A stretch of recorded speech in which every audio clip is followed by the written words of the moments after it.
Hello, this is Dr. Grande. Welcome to my video on regression. In this video, I'll be showing you how to run a regression using Microsoft Excel. Now, typically, when you think of a regression in terms of performing analysis, you would think of SPSS as a good choice in terms of applications in which to run a regression, and that's true. SPSS has a lot of different statistical capabilities that generally are much more expansive than what Excel has. However, with the analysis tool pack, which I'll show you how to install in Excel, the add-in, how to activate the add-in, there are many different statistics you can run with Microsoft Excel, and the results, of course, are the same. I find Excel a little easier to work with in terms of manipulating data, certainly in terms of formatting, and in terms of portability into other applications. So there's a lot of advantages to Excel, and if you can run a statistic in Excel that you can also run SPSS, I would say most of the time run in Excel. It would just be easier. Of course, some statistics, as I mentioned, are outside the capability range of Excel. For example, factor analysis or repeated measures ANOVA, and SPSS is a much better choice. So what is a regression? Regression is a fairly common statistic that has a very pragmatic purpose. In a regression, you are trying to predict a dependent variable, okay, an observed variable, like a score on an assessment or something of that nature. You're trying to predict the value of a dependent variable by using available independent variables. The simplest form of regression, which is what is on the screen now, is where you have one independent variable, and from that one independent variable, you're trying to predict the value of a dependent variable. A more useful design is where you have multiple independent variables, and you try to predict a single dependent variable from those multiple independent variables. So I'm going to show you in this video how to set up a regression and how to run the analysis with one independent variable and one dependent variable, and then another example where there's two independent variables and one dependent variable. So let's start with one independent variable. And I'm going to explain this design. I'm going to show you how I drew all these conclusions, how I generate all this data. So let's assume that the number of minutes that a student studies for a final exam is predictive of how well that student will do on the final, meaning the two variables are not unrelated. To the contrary, they are related. So we could hypothesize that the greater number of minutes that are used for study, so as the minutes of study increases, the score on the final exam would generally increase. Now, it's important to understand in regression that there are a large number of variables that go into predicting any single dependent variable, typically, particularly something like a final exam. So certainly the number of minutes that a student studies would be, that would seem to be predictive of a better score. Like the more minutes studied, would be a higher score in final. But what else might be predictive of a high score on a final exam? Well, there could be a number of factors, and some of them could be numerical, like minutes of study, and some of them could be nominal. Okay, so or ordinal. There could be all kinds of units of analysis used for other variables. For the purposes of regression, we can only use what are called scale variables in the example I have here, which would be interval or ratio. So if somebody were, say, a member of a study team, let's say there were 3 study teams, and these study teams tried to learn material on the final in completely different ways. Okay, so which makes these categories nominal. So you have study team 1, 2, and 3. All right, that could be predictive of higher scores on a final. But there's a lot of different factors that go into each of those study teams. Did the student self-select? Did they choose to be on a certain study team? What were the study methods used on the study team? Other factors could be how many years of education does a student have? The more experience with education itself, that alone could be predictive of higher scores in finals. Another factor could be how many final exams has a student taken. Now that's a quantitative variable, similar to number of years in higher education. So you can look at all these different variables, and the more you can collect up to a point, and there's restrictions on that, the better model you're going to create. And you're going to be able to more accurately predict, in this case, a score on a final exam. So for this one example here, all I have are the minutes of study and the score on the final. So this is, when I started this worksheet, this is all I had. I generated these, this data is fictitious, of course, and the rest of this information, this data, was generated or typed in afterwards. So let's start with setting Excel up so that you can run a regression. You don't need anything special in Excel to type in data like this, but you do need a specific add-in in order to run a regression. And this is the data, this is the output from regression. Now you'll see on my data tab, the ribbon, this is Excel 2010, the ribbon up here at the top labeled data, I have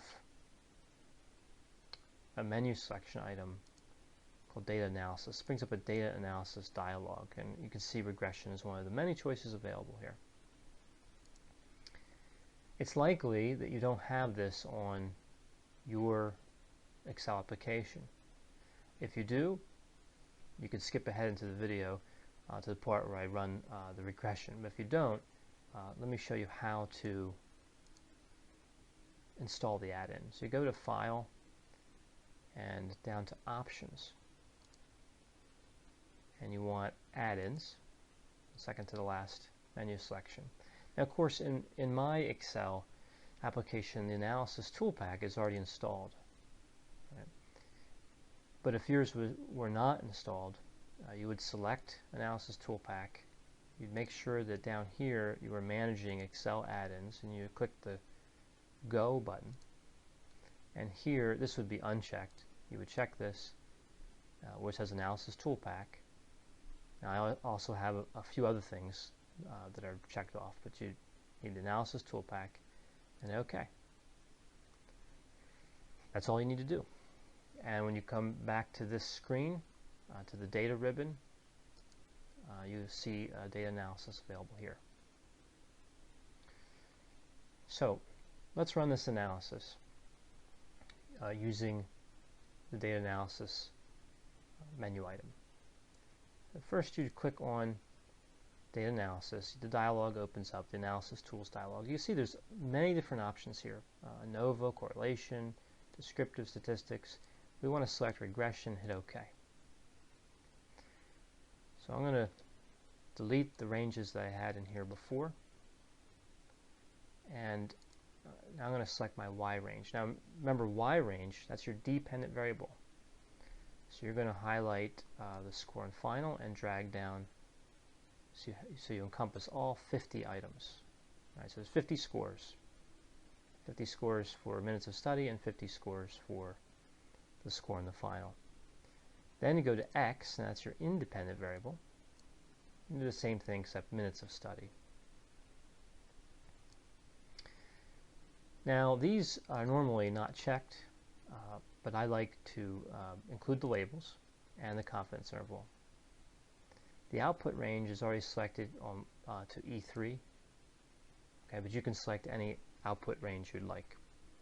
Selecting one cell is fine. And you hit OK. And it's going to say, now on mine, of course, it's saying a warning here that I'm going to overwrite the rest of the data, which is acceptable, because I haven't changed any of the underlying data that would change the output data. So this is the output for a regression. Let's take a look and see what this means. So first of all, you have multiple R value. Then you have the R square.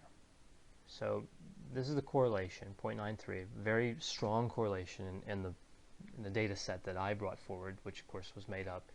Minutes of study, highly correlated with score and final. You have R square, the coefficient of determination. It's 0.87. All right, and the way to interpret this, and this is a particularly important statistic, the way to interpret this is this tells you what percentage of the variance on the dependent variable, or within the dependent variable, can be explained by variance in the independent variable. So in this case, to apply it to the example I have here, 87% of the variance within the score, with the scores on the final exam, 87% are explained by variance in the minutes of study. Now, that's very high, and my guess is in real life that percentage is much lower. But for the purposes of this example, that's the value of R square. 87% of the variance in the score in the final can be explained by variance in the minutes of study. Standard error, you can think of that as standard deviation, all right, 6.72, and of course the observations are 50, I mentioned that. So this is highly significant, all right, so I'm going to skip here just for regression, skip to significance. Here's kind of the, well, all this is important, but here's what I want to draw your attention to in terms of the output for regression. The intercept value is 34.29. All right, this is where a trend line would intercept the y-axis. Okay, and here's the minutes of study coefficient. So what this is indicating at the 0.2 value here, so almost 0.21, but let's just say 0.2, is that for every additional 1 minute of study, you can expect a change of 0.2 points on the final exam. So an easier way to think of that is every 5 minutes of study would result in a point increase on the final exam. Okay, so I showed you how I generated this data. I want to show you how I generated, and I'm going to come back to this section. I'm going to show you how I generated this chart. When your data is formatted like I did here, which is the X variable, the X value, values are on the left and the Y values on the right, you simply highlight the entire region and then go to the Insert tab and choose the Scatter. I'm just going to move this out of the way, make it a little easier to see. And I'm going to zoom in a bit. So before I do anything with trend lines or the regression formula, you can see that generally as the minutes increase here on this horizontal axis, as the minutes increase, the scores tend to increase. So I'm going to select data points and add a trend line. And it's linear is an acceptable trend line. It defaults to linear, but I'm also going to add display the equation on the chart. Now you can also put the r-squared value on the chart, and I'll do that just because I did it in the other one, but you don't need that. It's already in the regression output. Now you want to move this someplace you can see it.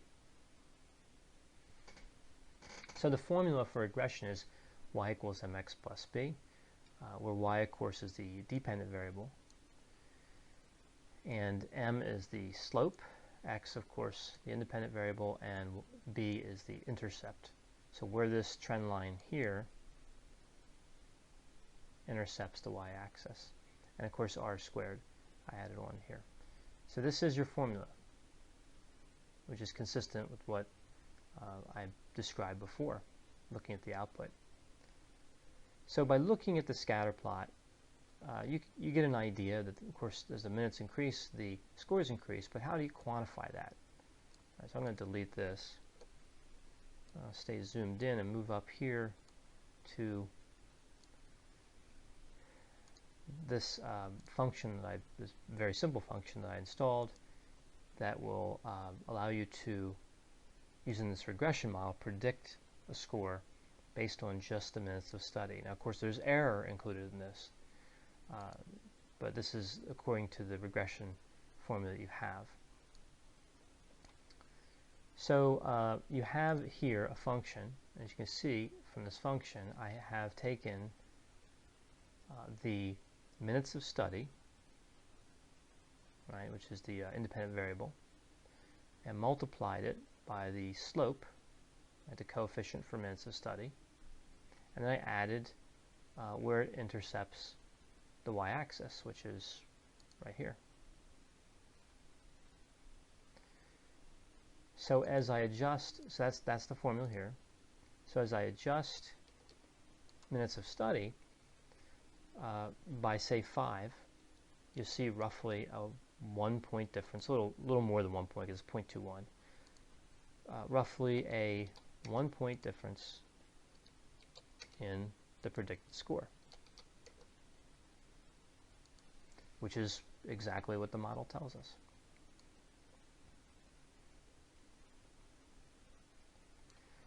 So that's how you use the output of a regression to build a quick function in Excel and allow you to predict a dependent variable using one independent variable.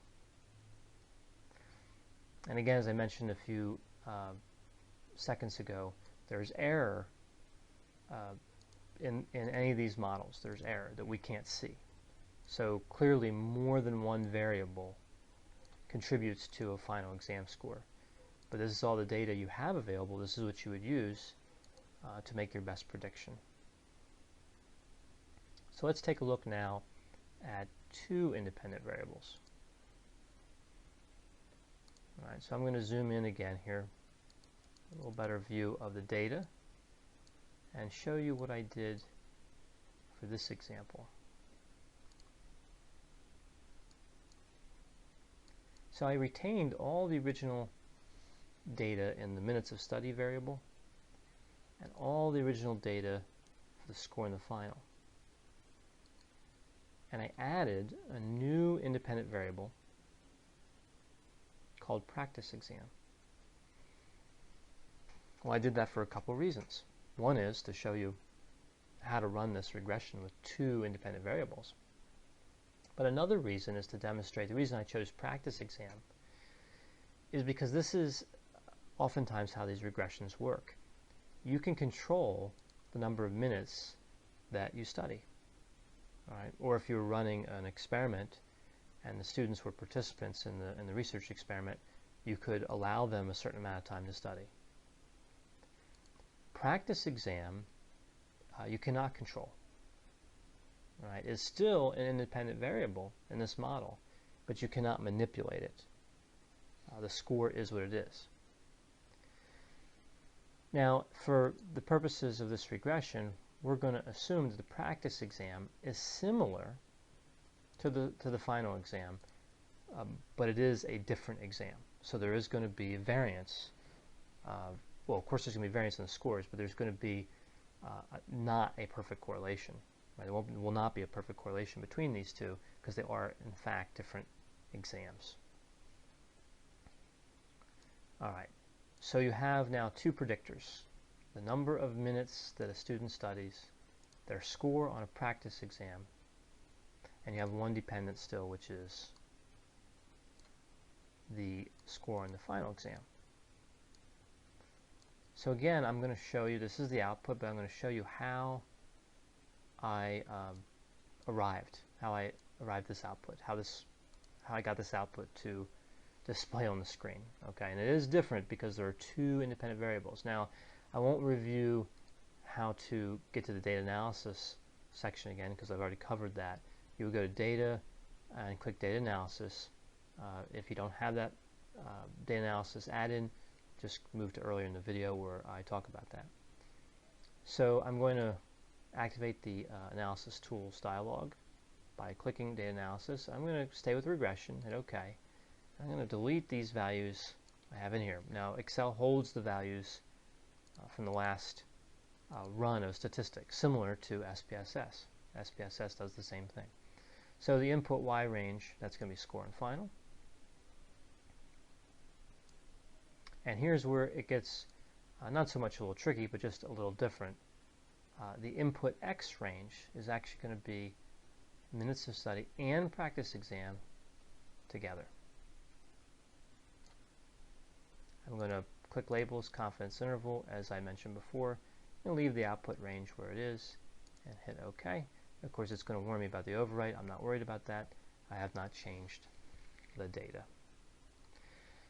So some of this is going to be familiar, and some will look a little different because of the multiple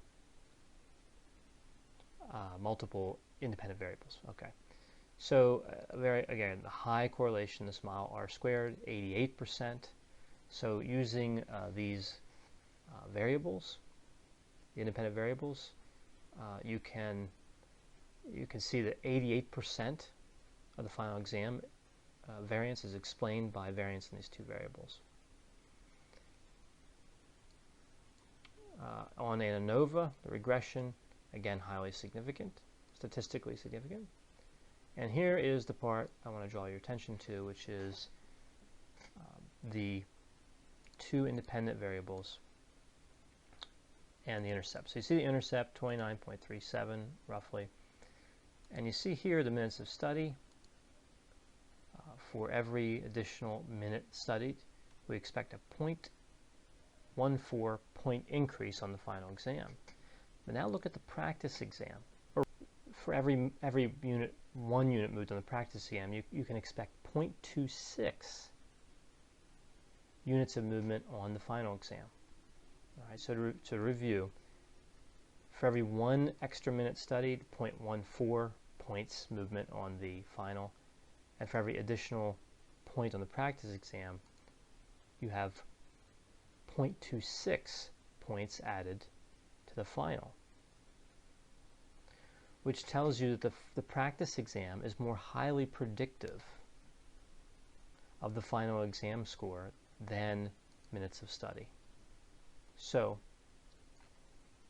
how did I build this function? How did I build this calculator when I have multiple independent variables? Well, looking at this function, you can see, well, first let me explain kind of how this works with how y mx plus b is changed. Think of as you add predictors, remember that m is the slope and x is the independent variable value. So it's y equals mx plus b for one independent, and it's y equals m sub 1 x sub 1 plus m sub 2 x sub 2 plus b for 2. And similarly for 3 you would add m sub 3 x sub 3. So based on that logic, you can see that I have the independent variable minutes of study multiplied by the minutes of study coefficient, right, the slope, plus the practice exam score multiplied by the slope for practice exam, plus the intercept.